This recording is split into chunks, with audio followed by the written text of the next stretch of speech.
ও আমার দেশের মাটি, তোমার পরে ঠেকাই মাথা। হ্যালো এইচএসসি পরীক্ষার্থী 2025 ব্যাচ।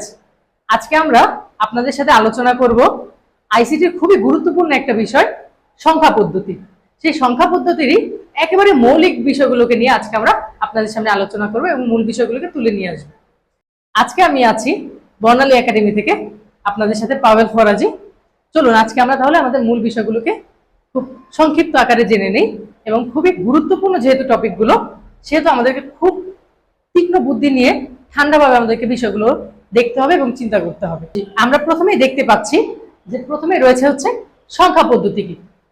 এটা খুবই গুরুত্বপূর্ণ, আমাদেরকে শুরুতে জানতে হবে যে সংখ্যা পদ্ধতিটা আসলে কি। নর্মালি আমরা সংখ্যা বলতে 1 2 3 4 যেগুলো সেগুলোকে আমরা জানি। আসলে সংখ্যা পদ্ধতিটা হচ্ছে সংখ্যা প্রকাশের একটা মাধ্যম বা সংখ্যা এমন একটা পদ্ধতি যে পদ্ধতির মাধ্যমে আমরা সংখ্যাকে প্রকাশ করতে পারি, বোঝাতে পারি বা গাণিতিকভাবে হিসাব করতে পারি। এই সংখ্যাকে আমরা বিভিন্নভাবে প্রকাশ করতে পারি, যেটাকে আমরা বেস হিসেবে প্রকাশ করি। তো সেদিক থেকে আমাদেরকে জানতে হবে হচ্ছে সংখ্যা পদ্ধতির এবার প্রকারভেদ কয়টা। সংখ্যা পদ্ধতি অলরেডি তোমরা ইতিমধ্যে জেনে গেছো যে সংখ্যা পদ্ধতির প্রকারভেদ হচ্ছে 4টি। প্রথমটি হচ্ছে ডেসিমেল পদ্ধতি, দ্বিতীয়টি হচ্ছে বাইনারি পদ্ধতি, তৃতীয়টি হচ্ছে অক্টাল পদ্ধতি এবং চতুর্থটি হচ্ছে হেক্সাডেসিমেল পদ্ধতি।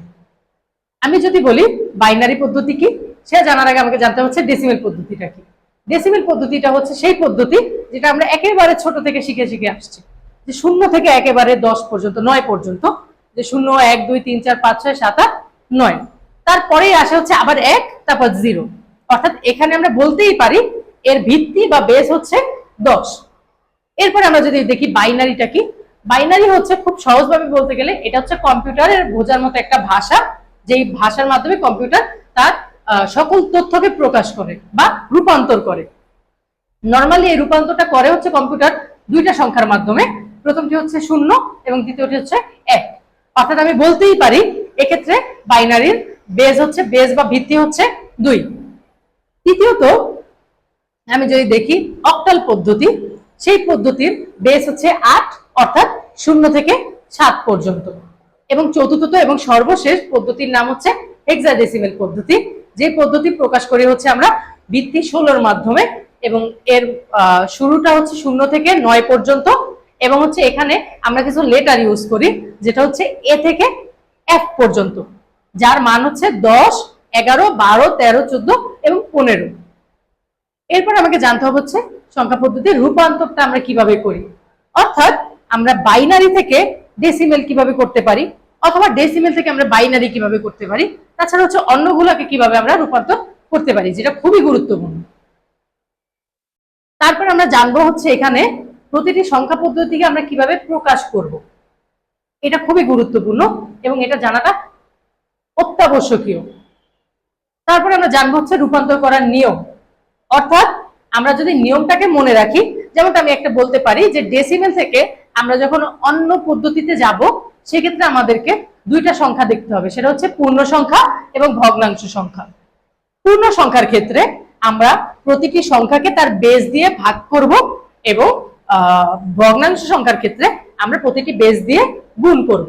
এক্ষেত্রে আমি যদি একটা দেখাই বা বলি, সেক্ষেত্রে হচ্ছে এরকম, যদি আমরা বলি 10 একটা দশমিক সংখ্যা, যেটাকে আমি ধরো বাইনারিতে যদি প্রকাশ করি সেক্ষেত্রে আমি কিভাবে করব। এটা যদিও একটা পূর্ণ সংখ্যা আমি দেখেই বুঝতেছি, যদি এখানে আমি দশমিকের পরে কোনো সংখ্যা ইউজ করতাম তাহলে সেটা ভগ্নাংশ সংখ্যায় চলে যেত। সেদিক থেকে আমি যদি একটা পূর্ণ সংখ্যা দেখাই সেক্ষেত্রে আমরা অলরেডি জেনে গেছি যে পূর্ণ সংখ্যার ক্ষেত্রে আমরা প্রথমে বেস দিয়ে অর্থাৎ 2 দিয়ে এই সংখ্যাটাকে ভাগ করব। সেক্ষেত্রে কিভাবে 10 এটাকে আমরা 2 দিয়ে ভাগ করব শুরুতে, যেটা অলরেডি আমরা জানলাম। 2 দিয়ে ভাগ করলে কি দাঁড়ায়, 5 দুগুণী 10, অর্থাৎ হাতে কোনো সংখ্যা থাকে না। তো সেদিক থেকে আমরা এখানে লিখবো হচ্ছে 0। তাহলে আমরা জানলাম যে এখানে ভাগশেষ এবং হচ্ছে এইখানে আমরা ভাগফল এবং এখানে আমরা ভাগশেষটা লিখবো। দ্বিতীয়ত আমরা যদি আবার 2 দিয়ে এটাকে ভাগ করি, এখানে আসবে কত, 2 দুগুণী 4, অর্থাৎ হাতে 1 রয়ে যায়। আমার এখানে 0 আসতে হবে। প্রতিটা অঙ্কের ক্ষেত্রে আমাকে এই ভাগশেষটাকে 0-তে আনতে হবে, দুঃখিত ভাগফলটাকে 0-তে আনতে হবে এবং ভাগশেষটা কোনো একটা সংখ্যায় চলে যাবে। সেক্ষেত্রে আমরা যদি পরেরটা আবার 2 দিয়ে ভাগ দেই তাহলে আসে হচ্ছে 2 একে 2 এবং 2 একে 2, হাতে তার মানে কোনো কিছুই থাকে না, সেদিক থেকে এখানে লিখবো হচ্ছে আমরা 0। তারপরে আবার 2 দিয়ে ভাগ দিব, যদি 2 দিয়ে 1 কে ভাগ দেই সেক্ষেত্রে দেখতেছি 2 দিয়ে 1 কে ভাগ যায় না, সেক্ষেত্রে আমরা লিখবো 0 এবং এই যে হাতের যেই একটা সেই একটাকে আমরা ভাগ শেষে নিয়ে আসবো এবং শেষ থেকে তারপর আমরা উপরের দিকে যাব, তাহলে আমাদের বাইনারি সংখ্যাটা বেরিয়ে যায়। এক্ষেত্রে বাইনারিটা কি দাঁড়ায়, 10 এর বাইনারি তাহলে দাঁড়ালো হচ্ছে কি, আমি যদি বলি তাহলে দাঁড়ায় হচ্ছে 1 0 1 0, এটা হচ্ছে বাইনারি।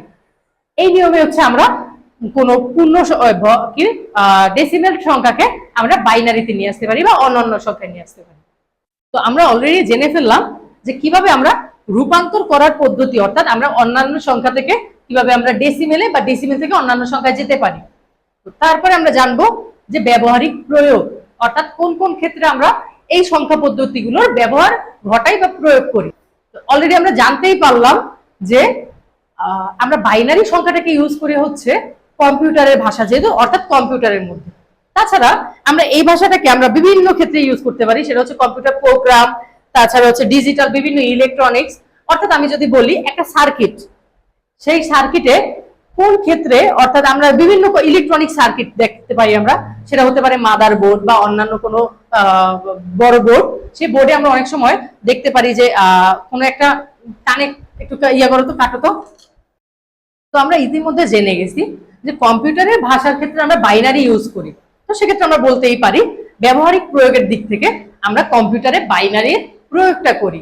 তাছাড়া বিভিন্ন ইলেকট্রনিক্স ডিভাইসেও আমরা বাইনারিটা ব্যবহার করি।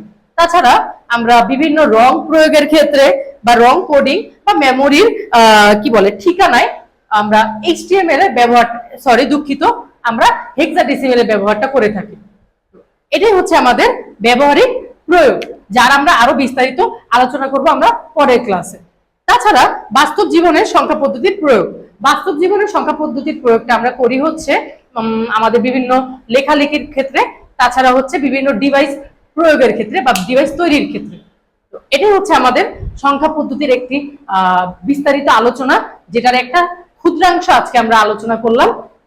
আগামী ক্লাসে আমরা এর পরিপূর্ণ বিস্তারিত আলোচনায় যাব। সে পর্যন্ত আপনারা ভালো থাকবেন, সুস্থ থাকবেন এবং বর্ণালী একাডেমির সাথে থাকবেন।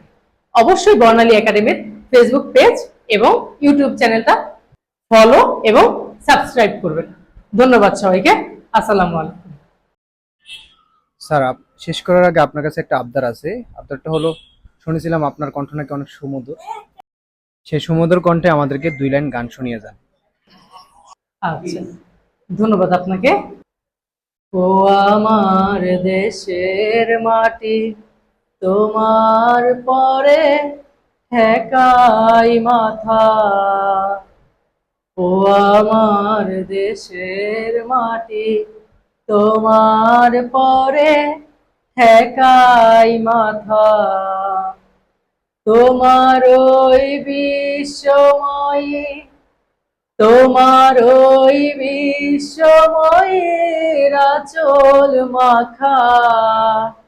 ও আমার দেশের মাটি, তোমার পরে ঠেকাই মাথা।